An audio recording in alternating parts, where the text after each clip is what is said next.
ये है आपका अपना चैनल माई पोर्टल। साथियों, आज हम बात करेंगे यूडाइस प्लस 2024 के प्रोफाइल और फैसिलिटीज मॉड्यूल की। ये वो मॉड्यूल है जिसके अंतर्गत शाला की समस्त सुविधाओं और इंफ्रास्ट्रक्चर के संबंध में जानकारी संग्रहित की जाती है, एकत्रित की जाती है और इसके आधार पर आगे की कार्य योजना निर्धारित की जाती है। इस मॉड्यूल को हम अपने टैबलेट से, अपने मोबाइल से कैसे पूरा करेंगे, आइए आज की वीडियो में हम आपके साथ शेयर करते हैं। चलिए चलते हैं ऑनलाइन टैबलेट पर। कुछ इस तरह से आप टैबलेट देख रहे हैं स्क्रीन पर। इसमें आप किसी भी ब्राउज़र में एंट्री कर सकते हैं। कुछ सजेस्टेड ब्राउज़र हैं जैसे क्रोम हो गया, मोजिला हो गया, इंटरनेट एक्सप्लोरर हो गया। इस तरह से जो भी आपके टैबलेट या मोबाइल में अवेलेबल है ब्राउज़र, आप उस पर जाके ओपन कर सकते हैं यूडाइस प्लस को। हमारे टैबलेट की स्क्रीन पर क्रोम ब्राउज़र दिख रहा है तो हम उसको एक बार क्लिक करके यूडाइस की वेबसाइट को ओपन करते हैं, क्लिक कर लेते हैं। क्लिक करने के बाद कुछ इस तरह की स्क्रीन आपको दिखाई देगी। इसमें से आपको टाइप करना है udaisplus.gov.in और इस वेबसाइट को ओपन करने के बाद आपके सामने यूडाइस पोर्टल ओपन हो जाएगा। आगे चलने के लिए लास्ट में आपको 3 डॉट दिख रहे हैं, आप इसको क्लिक करिए। क्लिक हो जाने के बाद आपको log in for all module का एक बटन दिखाई देगा जो आपको इस तरह से दिखाई दे रहा है एरो पर। एक बार क्लिक कर लेते हैं। इसको क्लिक करने के बाद छोटी सी प्रोसेस के बाद आपको सारे मॉड्यूल दिखाई देंगे जितने भी यूडाइस पोर्टल पर हम भरते हैं, एंट्री करते हैं। आज हम बात कर रहे हैं प्रोफाइल और फैसिलिटीज़ की। इस वाले मॉड्यूल को लॉगिन करते हैं। लॉगिन बटन दबाने के बाद कुछ इस तरह का डेस्कटॉप स्क्रीन आपके सामने आएगी। यहाँ पर आपको यूज़र नेम और पासवर्ड्स की एंट्री करना है। यूज़र नेम, पासवर्ड्स आपके पास पहले से होगा। यूज़र नेम आपके स्कूल का यूडाइस कोड होता है और पासवर्ड आपको एसएमएस से प्राप्त होता है या फिर आप उस पासवर्ड को अपने हिसाब से कस्टमाइज कर लेते हैं। पासवर्ड को आपको याद करना पड़ेगा। अगर पासवर्ड आपको याद नहीं है तो नीचे एक फॉरगेट पासवर्ड ऑप्शन दिया हुआ है, यहाँ से आप पासवर्ड को प्राप्त कर सकते हैं। अगर आपका स्कूल नया है, नई मान्यता आपने ली है, तो इसके लिए आपको पहली बार ब्लॉग MIS से संपर्क करके अपना लॉगिन आईडी और पासवर्ड प्राप्त करना पड़ेगा।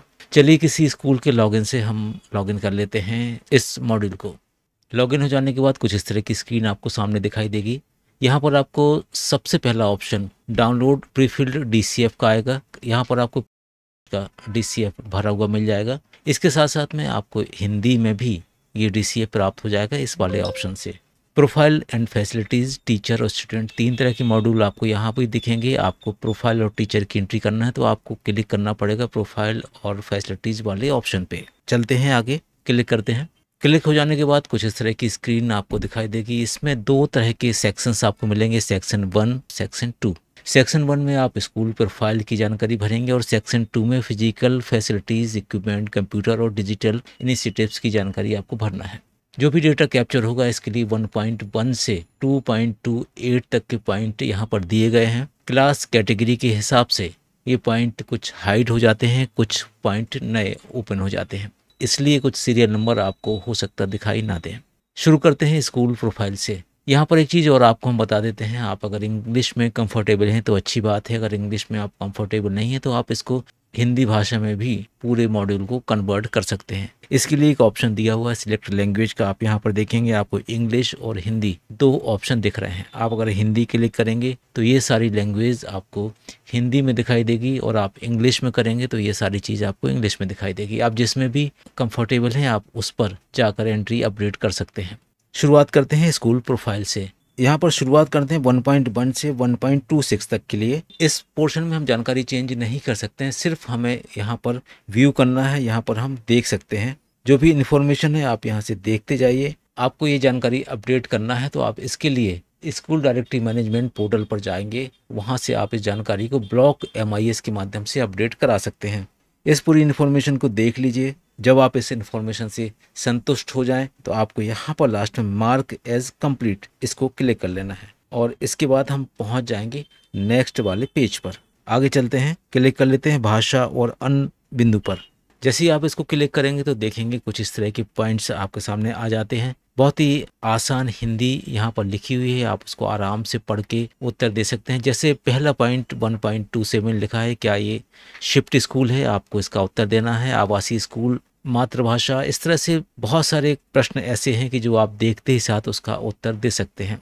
इस पोर्टल की सबसे अच्छी बात यह है कि आपको इसमें अतिरिक्त कुछ टाइप नहीं करना है। बहुत सारी जगह पे आपको पुश बटन मिलेंगे, जहां पर नंबर्स का यूज़ करना है आपको वहां पर नंबर्स मिल जाएंगे। इस तरह से ये सारी एंट्री आपको कर लेने के बाद जाना है जमा करें और अगला। ये हिंदी है इसलिए आपको इस तरह का दिख रहा है, बाकी अगर इंग्लिश में होते तो सेव और नेक्स्ट आपको यहाँ पर ऑप्शन दिखाई देता। सेव एंड नेक्स्ट को यूज करते हैं और जैसे ही डेटा सेव होगा तो देखेंगे आप ऊपर एक मैसेज आ गया, सेव सक्सेसफुली। इसके बाद फिर से कुछ पॉइंट्स आपके सामने आ गए, 1.55.1 से लेके 20 तक के कुछ पॉइंट्स हैं। कुछ नंबर्स बीच में छूटे हुए हैं, वो इस कैटेगरी के लिए आवश्यक ना हो। जैसे पहला क्वेश्चन है, क्या स्कूल आपदा प्रबंधन योजना विकसित की गई है? इसका भी हाँ नहीं में उत्तर पूछा गया है। क्या संरचनात्मक सुरक्षा अंकेक्षण की गई है? क्या गैर संरचनात्मक सुरक्षा अंकेक्षण की गई है? क्या स्कूल में सीसीटीवी कैमरा उपलब्ध है? क्या स्कूल में अग्निशमन यंत्र लगा है? क्या स्कूल में सुरक्षा हेतु नोडल शिक्षक हैं?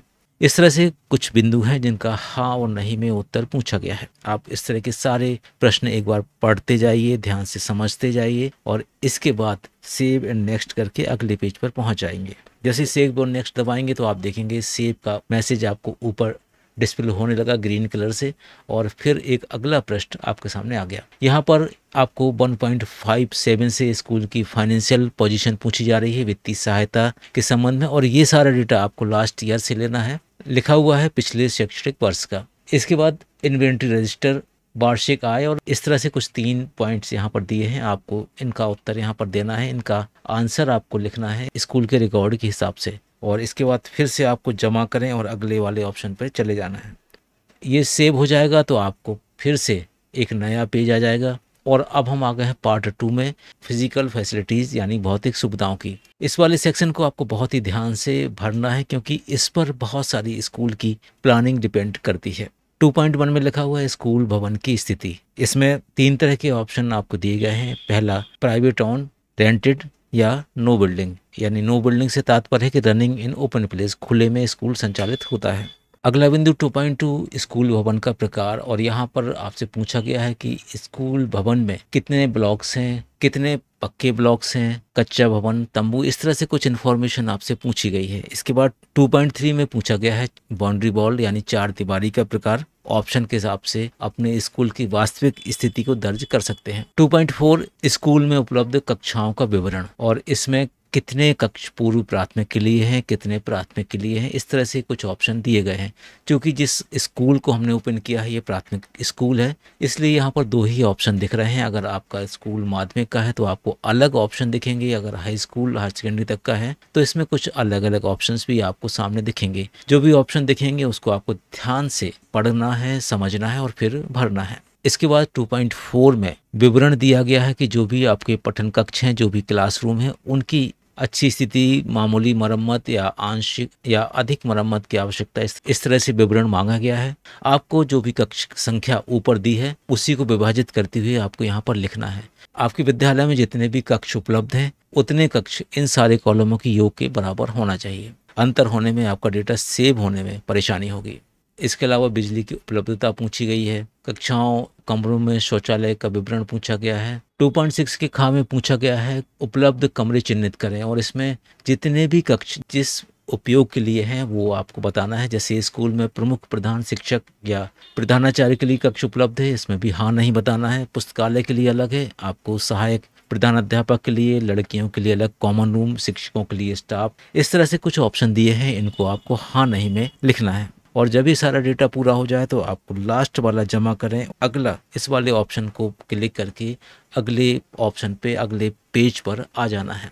जैसे ही आपका डेटा सेव होगा तो आप देखेंगे ऊपर आपके सामने स्क्रीन ग्रीन कलर की आएगी, उस पर लिख जाएगा। यहाँ पर आकर एक और महत्वपूर्ण आपको जानकारी भरना है। 2.7 आपको सबसे ऊपर दिखाई दे रहा है। क्या स्कूल में शौचालय है? हाँ और नहीं आपको यहाँ पर भरना है, और इसके बाद भी ये ऑप्शन भर लेंगे। अगर आपके यहाँ शौचालय हैं तो फिर उनका विवरण आपको इस नीचे वाली टेबल में देना है। कुल कितने हैं, कितने फंक्शनल हैं, कितने गर्ल्स के लिए हैं, कितने बॉयज़ के लिए हैं, और कुल कितने टॉयलेट्स यहाँ पर उपलब्ध हैं। इस तरह की कुछ विवरण हैं, आप इनको यहाँ पर देख सकते हैं। कुछ वर्ड ऐसे हैं जो आपको हिंदी में हो सकता क्लियर ना हो, समझ ना आए, उनको आप इंग्लिश में देखेंगे जो आमतौर पर बोलचाल में हम उपयोग करते हैं, तो आपको वो कॉलम भी क्लियर हो जाएंगे, समझ आ जाएंगे। पुस्तकालय और पुस्तकों के लिए पूछा गया है 2.11 में। 2.12 में स्कूल सुविधाओं के विस्तार के लिए भूमि की जानकारी यहाँ पूछी गई है। 2.13 क्या स्कूल में खेल के मैदान की सुविधा उपलब्ध है, ये पूछा गया है। 2.15 में रैंप की जानकारी पूछी गई है, क्या विद्यालय में रैंप उपलब्ध है, अगर रैंप उपलब्ध है तो क्या रैंप में हैंड रेलिंग लगी है, ये आपको कॉलम यहाँ पर देखना है। दूसरी तरफ देख पा रहे हैं 2.9 में पेयजल का मुख्य स्रोत क्या है, आपके विद्यालय के बच्चों के लिए जो पानी उपलब्ध होता है वो पेयजल कहाँ से आप प्राप्त करते हैं। इसके लिए कुछ ऑप्शंस यहाँ पर दिए गए हैं, हैंडपंप, कुआं, नल का पानी, पैक्ड या बोतल का पानी या अन्य कोई सोर्सेस हैं। ये सारे ऑप्शन आपको बहुत ही ध्यान से एक एक पढ़ते हुए उत्तर देना है। जल्दबाजी में इन प्रश्नों को, इन जानकारियों को बिल्कुल ना भरें, टाइम दीजिए, अच्छी तरह से सोच के यहाँ पर आपको भरना है। इसके बाद जमा करें और नेक्स्ट कॉलम में आपको आ जाना है। जैसे ही आप आगे चलेंगे तो देखेंगे ऊपर एक मैसेज आपके सामने अपीयर होगा, उसमें लिखा हुआ है डेटा सेव आपका हो चुका है। यहाँ पर भी कुछ कॉलम आपको दिए हैं, इसके साथ साथ कुछ नीचे भी कॉलम दिए गए हैं। सेव करके अगले पेज पर चलते हैं। अगले पेज पे पहुँचते साथ वही प्रीवियस पेज इस सेव सक्सेसफुली आएगा। कुछ इलेक्ट्रॉनिक्स उपकरणों की, इसमें कुछ इलेक्ट्रॉनिक उपकरणों की जानकारी आपसे पूछी जा रही है जो भी शाला में उपलब्ध है। आप उसको दो तरह से भर सकते हैं। पहला उपकरण का नाम देख लीजिए, फिर कितने उपलब्ध हैं उनको देख लीजिए, और फिर उनमें से कितने वर्क कर रहे हैं, कितने सही हैं, उनको आप देख लीजिए। और जब ये सारी जानकारी भर जाए तो आप नीचे जाएंगे, सेव करेंगे और डैशबोर्ड पर वापस पहुंच जाएंगे। क्योंकि अब नेक्स्ट पेज इस पर नहीं है, सारी जानकारी हमारी यहाँ पूरी हो गई है, इसलिए हम सेव करेंगे और डैशबोर्ड पर वापस जाएंगे।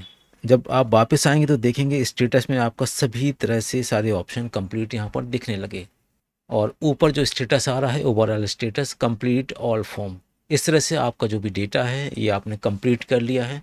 पूरा डेटा कंप्लीट करने में आपको बहुत कम समय लगेगा, थोड़ा सा आपको समय देना है। समय देने के साथ आप इस जानकारी को सही करेंगे तो आपकी स्कूल की जानकारी बहुत अच्छी तरह से अद्यतन हो जाएगी, कोई भी त्रुटि प्राप्त नहीं होगी, और आपके स्कूल की जो भी आवश्यकता है वो आने वाले समय में इस डेटा के आधार पर पूरी भी हो जाएगी। उम्मीद है आप ये जानकारी समझ गए होंगे। फिर भी मन में अगर कोई प्रश्न है तो आप कमेंट बॉक्स में जाकर ज़रूर पूछिए। मिलते हैं एक नई वीडियो में एक नए टॉपिक के साथ। तब तक के लिए थैंक्स फॉर वॉचिंग।